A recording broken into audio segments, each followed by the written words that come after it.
this one's for the Honda Accord. What year is your Honda Accord? 2008. Yeah, yo, that's sweet. All right, so at this point, we're just fishing the wires to make it to the...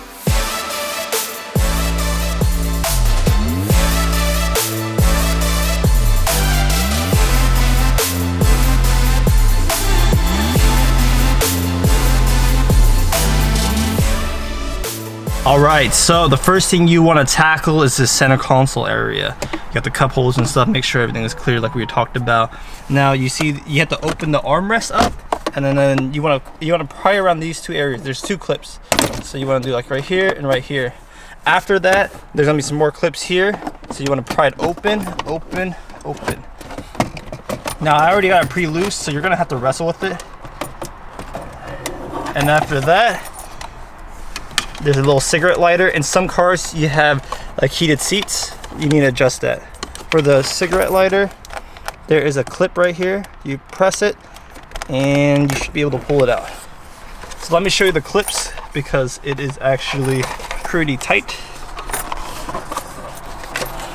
All right, so you have these two clips right here that we were talked about initially, and then you have the center clip and each clip on this side. So let's look over here so you can get an indication of where you need a clip at. So pry right here, and you want to hit it right here. This area, there is 4 clips, pretty tight, and you can actually see that this one actually kept into its thing. So this is the clip. Make sure we put it back in here. There you go. I think there's supposed to be one more, but I don't see it. I'm not sure if it fell, but you see these clips right here. Pay attention to those. All right, cool. So that's out of the way, and that's one of the harder spots. So if you guys can get that, and you guys done that, and literally I only use these tools and my fingers. What it's gonna do is it's gonna expose these heads right here that we're gonna have to use to remove this cubby thing. Now you might have to shift it into a different gear. You might be able to pop that and just drop the gear. I'm gonna put in first gear. It's probably not gonna let me take the keys out, but when you take this part out, you'd be able to squeeze it out more. So I'm gonna use this little power tool, but you'll be able to just use a regular Phillips head drive. And so I'm gonna put this in the little cup holder right there. It's not going nowhere. Come on. So for this cubby removal, we did the bottom ones. There's 2 hidden ones up here. Let me see if you guys can get a look at that. Just know that there's 2 hidden screws down here. It's a screwdriver, and I don't know if you guys can see that. It's a little bit tricky, but you unscrew it and then you just pull slowly, and hopefully nothing falls out. In this case, it fell out into the little cubby hole, which is good. But let's see if I can remove this piece. Whew! So there you go, and you can kind of see the 2 screw holes right here. A little bit better. Again, we are making great progress. After we remove that cubby, we can now get access to these bottom bolts. You can't see it, so I'm gonna just show you right here. I can't even see it. I'm just feeling around. It's gonna be right here. There's 2 of them, and they're not actually torqued very well, so I barely even unscrewed it, and now it's coming out. Remember what I said, make sure you don't drop it. So I got one, it looks like this. It's an 8mm with like a crusher nut and a washer. So we're gonna put that in our little cubby. And then next one I don't see. Again, you just want to feel around, which is kind of lame. It's gonna be like right here. There it is. We're gonna put it in our cup holder. So the next thing is we have to remove these trim pieces, these silver trim pieces. I use the tools, these plastic trim tools. These were actually included with Idoing again, so you want to just pop it out. It's just held by clips. To the top, and there's, you can see the 2 clips. And you have the little sensor thing. These are usually for like either airbag or climate control. Next thing we do is remove this side. Again, this is held by clips. So I like to start from the bottom because you can't see scratches or anything. Alright, so we remove this trim right here. Just pop it right out. You can see these clips. These are just held by clips, but just be careful with this because this car looks like it's been sitting in the sun for a bit, so the plastics are a little bit brittle. So actually some of these clips actually broke off right here. So just want to be careful. The way we did it, so okay, let's just back on it real quick. Let's put it back on. We started from this area right here, and we pried up and we pried in. And this piece is very fragile, just be careful.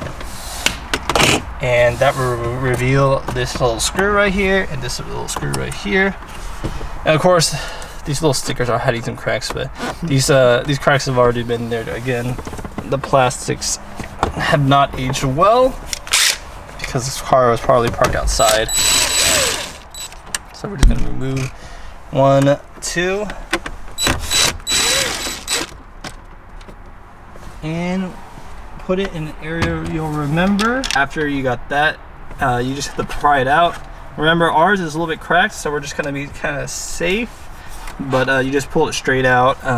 You can use your prying tool, which is like, you got one right here. You can kind of pry it right here, and you want to just pop it open. Try to do it equal pressure. Ooh, chunky.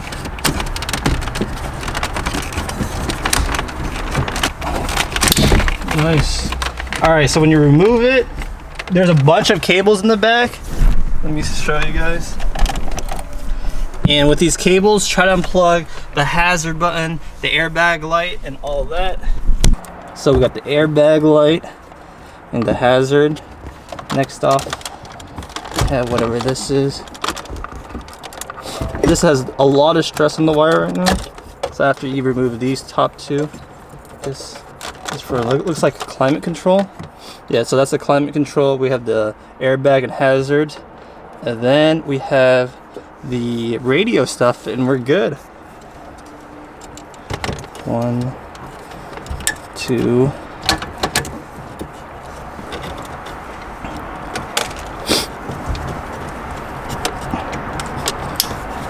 Shoot. This one's actually, ouch.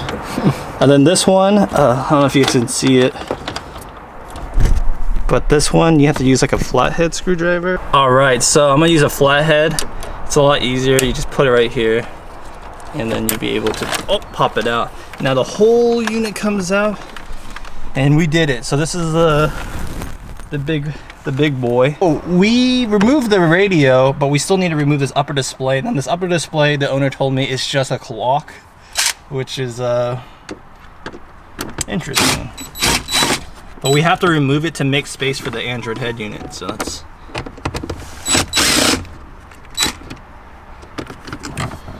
And we'll put that right here. Hopefully this trim piece just comes out. You got this shroud right here, and then we have 4 bolts, which I'm gonna remove. Now it looks like it could be an 8 or a 10. I'm just gonna use power tool.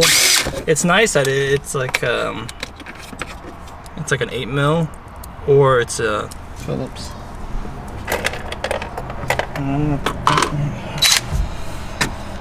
Then there's 2 Phillips up top. So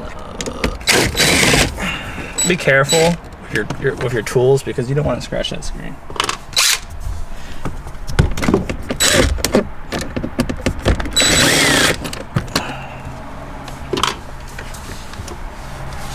And then this bad boy should come out.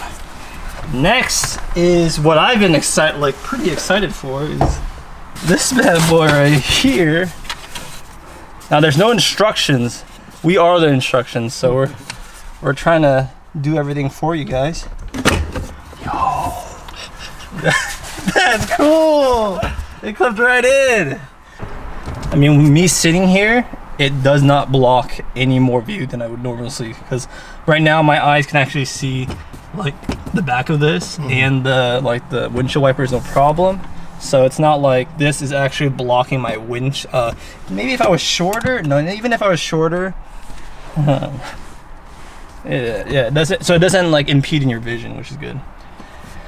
All right, so since we removed everything, we put the new head unit on as a test fit, and I'm gonna confirm that everything works.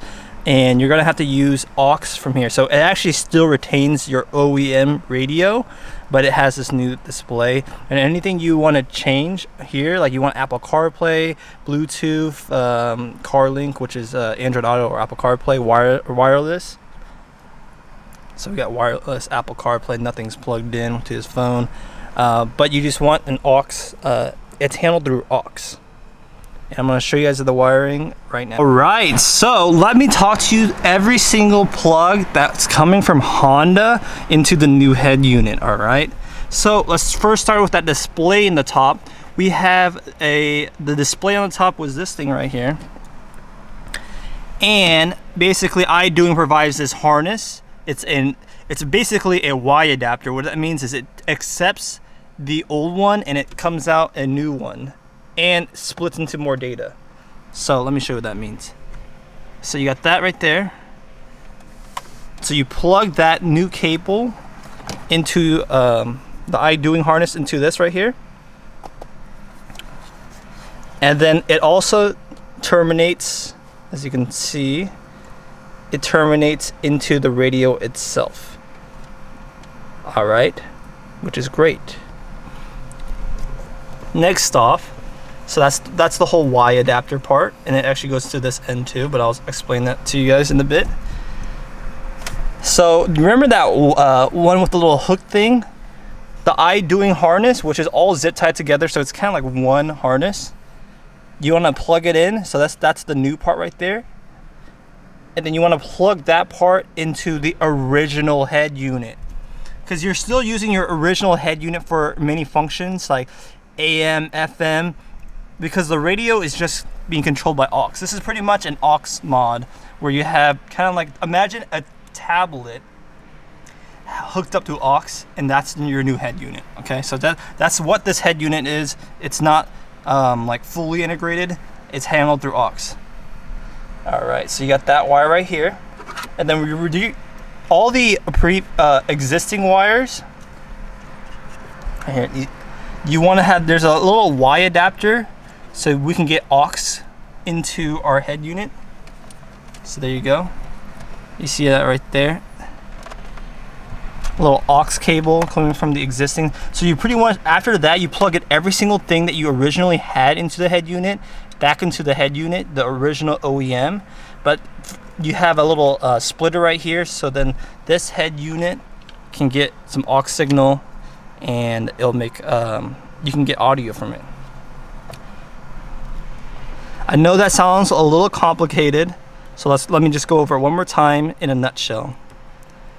The head unit has access to this display. The head unit has access to aux, which is this cable right here. And then it gets power through this unit right here, this harness. So it's just three things this thing's hooked up to right now, and it allows the functionality to work. Yeah, so feel free to ask any of these questions. Remember, you see these two right here, these two plugs? These two plugs, they go for the hazard light and the AC climate control. So it's not used for the radio. It's a different thing. And let me just kind of zoom in into the wiring so you guys can, if it might help you, if my explanation did not help. There, you see that one wire right there goes into the aux. Then I have an aux thing right here. So those two aux. and it's plugged into this connector right here. Let me see if I can get a better focus for you guys. And that handles it getting, if you guys get no audio, boom, right there, aux. And this is mainly just the power wire. Beautiful, beautiful. Aux. And also remember, if you're not getting audio, make sure you put your original head unit into aux and turn the volume up like all the way. And that way you can hear it. But there you go. I'm gonna wrap this together and add more features like USBs and GPS antenna and all that goodness.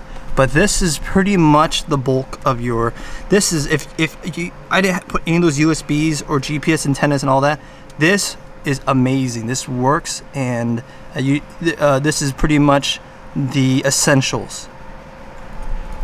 Alright, so because we got everything working, we have these trim pieces. This piece right here, we're gonna try to fit it into this trim. So this trim is gonna house this screen. The problem is with the coexisting bracket, it's not gonna work. So what you have to do is you have to remove 4 screws, and this is it's a little crazy, but you have to pop this thing out.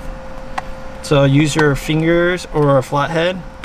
You can pop this thing out. I think I got a little screw here. They're just held by like clips. Boom. We need to remove this thing out of its existing housing. Right, so my battery got exhausted, so I'm going back into this. After you remove the screws and then you do the clips right here, you can just pull this whole unit out. So you can use a flathead or something like that, and that reveals the screen. Now you want to be careful because it's like a, you know, like a calculator screen. It's nothing special, but you still want to be careful with it. Now we have to take this out and we have to put it into its new housing. Remove this plastic cover, and this is like the more cleaner side, so I'm actually gonna have that side be the one touching the screen. So you want to put this thing in here. So it doesn't fit perfectly, just like enough.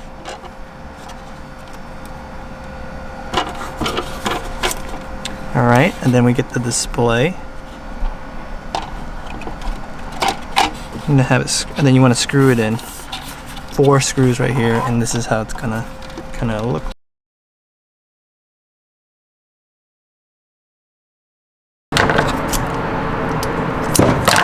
I guess this is all this is optional. It's just we want the finish to look better.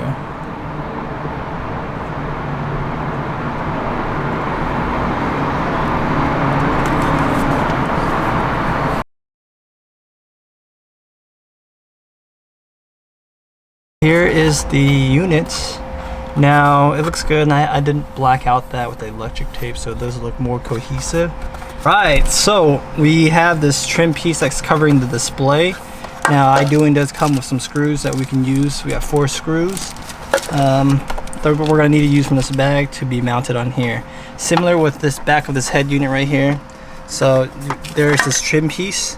You want to use just that trim piece over there and use the rest of those screws that came with the kit. And yeah, let's just screw it in, and we're just going to wrap everything together, put it back, and it's gonna look nice and clean. All right, so we put the bottom piece in first. It's snugged in nice and good. We haven't screwed it in, but let me just say it was a process to get this in. We first started with this bottom piece, so I put this bottom piece in first, and then I put the second piece in, and then you put your third piece in. So it went from 1, 2, 3, and up. Now there's gonna be a lot of wires. You're gonna have to move those wires in the back. But after you get it in, let me just show you the fitment. Looking good, good, good. And we haven't even screwed it in yet. It's looking good, okay? So everything is working. We have our USBs on the side. We have wired USBs working. We already tried wireless. Wireless works no problem. Let me try some music. We got some Li Huyu. Let me turn this up. There you go. So we're playing that music. We got the bottom. So the reason why you need to relocate that bottom screen is because you still need the volume to work. So and this we pretty much just have it full blast. We can just have it full blast, so that we can just control it through the OEM. It's confusing. Max volume on this, and it had the volume be controlled by this. And the reason why, and I really think that this piece looks really good. I'm glad we kind of blacked it out. That way you don't see anything, because it's actually a pretty integral part of the experience. And you still can do all this stuff right here. Change the bass, the fader, and all that stuff. So it's good to have that screen down there. Also, when you're doing the security and all that, it's all tied to this. So that's nice. It works. Then of course, check your AC vents if it's working, your hazards. Make sure all that's working, but this is good. And also, like, if you want it, so if you don't want to use a head unit, you get out of aux, which right now it's still an aux. You want to get to AM.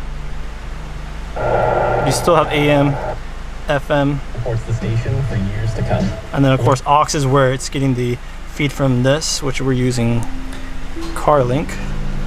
So yeah, everything's working, and this is a good step. All right, so this is just the regular menu. If you guys were interested in this head unit, I need to change the date. Check in the links down below. I'll put a link on from AliExpress and from eBay if I can find it, but check out this unit. This Honda Accord, it is involving, but it's so worth it. I mean, look at it. Everything works still. We have this thing. I don't even know how to use it with but you have all that functionality, and it's on the bottom now. And oh man, it reminds me of MDX or like the new Lexus. Double tier, have a little head unit on the top, and I think it's a modern look that really elevates this. But this is better than, of course, those new cars from Acura or Lexus, because it has CarPlay and Android Auto, and the display is faster, and the processor is much faster. Yeah, for a 2008 car, this thing is blowing out the water. Anyways, thank you guys for watching. Catch you guys in the next one. Peace.